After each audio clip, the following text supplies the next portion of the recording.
Et bonjour à tous, on se retrouve aujourd'hui pour une nouvelle vidéo. Aujourd'hui on se retrouve dans une vidéo qui va parler pêche du céphalopode. Principalement, aujourd'hui je viens vous expliquer un petit peu comment moi je pêche le céphalopode chez moi, donc dans les Côtes d'Armor. Voilà, pour ceux que ça intéresse. Donc je vais vous présenter un petit peu le matériel que j'ai pas beaucoup de matériel. C'est pas une pêche que je pratique vraiment énormément, mais c'est une pêche que j'aime bien pratiquer à arriver à l'automne. Début de rentrée là, sur les coups de septembre, donc ça approche. C'est pour ça que je me permets de faire cette petite vidéo, pour vous présenter un petit peu les différents montages que je fais, et les différentes turlutes que j'utilise. Alors turlute, calamarette, hein, vous le dites comme vous voulez, moi j'aime bien le mot turlute, c'est un peu ancien, c'est un mot que j'aime bien utiliser. Voilà. On va commencer par les montages. Donc j'ai 4 montages différents que j'utilise, 2 du bord, et les 2 que j'utilise en kayak ou en bateau. Voilà, donc on va commencer par mes montages du bord. Alors vous pouvez voir ici, j'ai mis un petit 0,5. En fait, tout simplement, j'ai fait un badling avec un fluorocarbone, c'est tout bête. D'un côté, j'ai une agrafe, baril, voilà, de quoi mettre un petit plomb, une petite olivette. Donc 10 grammes, 15 grammes, ça dépend. Voilà. Et de l'autre côté, ici, de quoi ici venir accrocher une turlute flottante. Et ici, forcément, ma ligne. Ce qui me permet de lancer, et donc bah, mon badling fait un demi-mètre. Il y a un demi-mètre entre la turlute et le plomb qui se retrouve en bas. C'est ce qui me permet d'aller pêcher un petit peu dans les structures un petit peu rocheuses, tout ça. Comme ça, il y a uniquement le plomb qui frotte au fond et pas la turlute qui vient accrocher directement. Voilà, ça c'est pour quand je suis un peu dans les cailloux, les choses comme ça. Donc un demi-mètre. Également un mètre, parce que ça dépend. Si je pêche le calamar qui est un petit peu plus haut dans la couche d'eau, bah, je vais mettre un mètre. Voilà, la sèche plutôt un demi-mètre, plus au fond. Et le calamar, souvent je mets un mètre, ça me permet de prospecter un petit peu plus. Ensuite, on va avoir deux montages. Le montage tataki pour les montages flottants. Donc, le flottant, c'est pas compliqué. Vous avez un plomb tout en bas. Pareil, hop là. Je vais éviter de les défaire parce que c'est quand même assez compliqué en mêler. De l'autre côté, vous mettez votre ligne. Et vous avez deux agrafes ici. Alors, je suis désolé, elles sont légèrement mêlées. Voilà. Ici, vous avez deux agrafes. Donc, de quoi accrocher deux turlutes flottantes. Voilà. Pour tous les montages que je suis en train de vous montrer, là, c'est uniquement des turlutes flottantes. Pardon. Hop, les deux agrafes, elles sont là, de quoi accrocher vos turlutes flottantes. Donc, en fait, ça vous fait une potence, un petit peu comme une mitraillette. Le plomb tout en bas, deux turlutes flottantes, et bah, votre ligne après. Je l'ai également en trois turlutes. Voilà, c'est des montages que je fais tout seul, je les achète pas déjà faits, ça sert pas à grand chose. Honnêtement, ça coûte vraiment pas d'argent de les faire soi-même plutôt que de les acheter.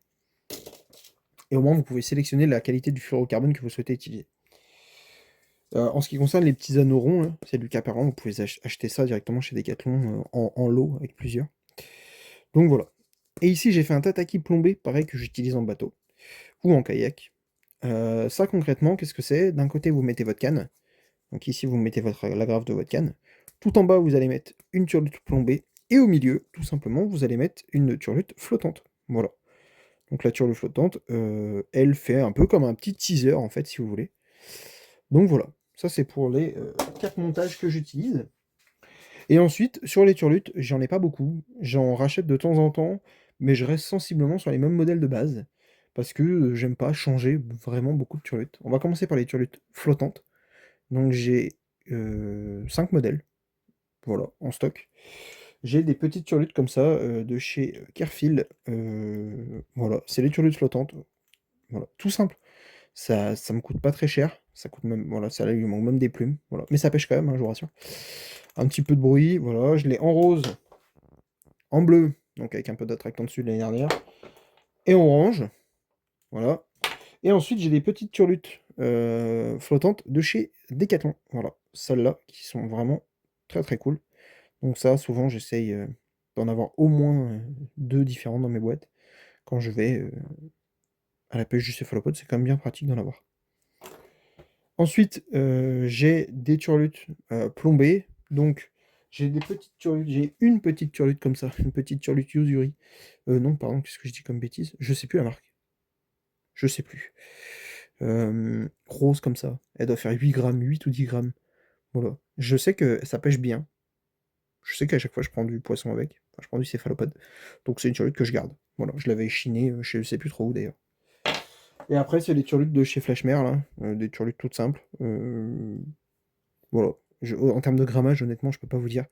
Ça doit faire, je sais pas, ça doit faire 10 grammes, quelque chose comme ça. Je suis vraiment pas un expert hein, dans la pêche du céphalopode. Voilà, j'ai plusieurs coloris, donc je l'ai en vert, je l'ai en bleu, en rose et en orange. Et pour finir, je vous présente les deux dernières turlutes que j'apprécie tout particulièrement. Ce sont des turlutes de chez Savage, Savage Gear. Celles-là sont plus lourdes, elles font 21 grammes. Et je les trouve juste exceptionnelles. C'est des turlutes que j'ai beaucoup utilisées l'année dernière. Elles ont fait quasiment tous mes céphalopodes de l'hiver dernier. En deux coloris, j'ai un coloris un petit peu rosé comme ça, avec un petit peu de blanc, et un coloris un petit peu bleu avec du vert. Voilà, le dos, enfin le ventre argenté comme ça, un petit peu lisse. Moi, c'est des turlutes que j'apprécie vraiment beaucoup.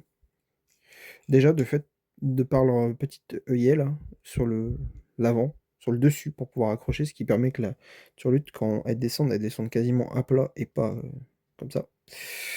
Donc voilà, c'est des turlutes que j'utilise souvent. Et après, j'ai des petites olivettes comme ça. Tac, voilà, des petites olivettes, là, ça c'est du 10 grammes. Hop, c'est du 10 grammes. Là, c'est marqué.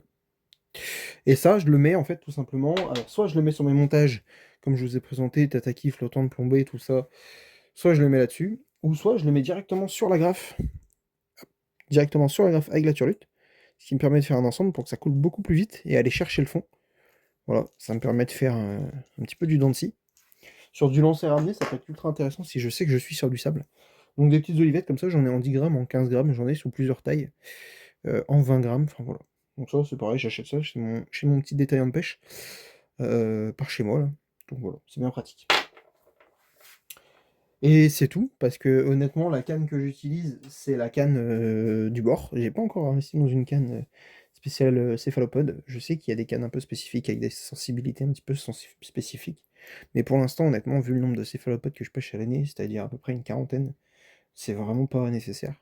Voilà. Pour l'instant, je me je, je me concentre pas vraiment là-dessus. Sachant que pour l'instant, j'ai un peu d'autres projets, donc je reviendrai dessus bientôt pour l'année 2027.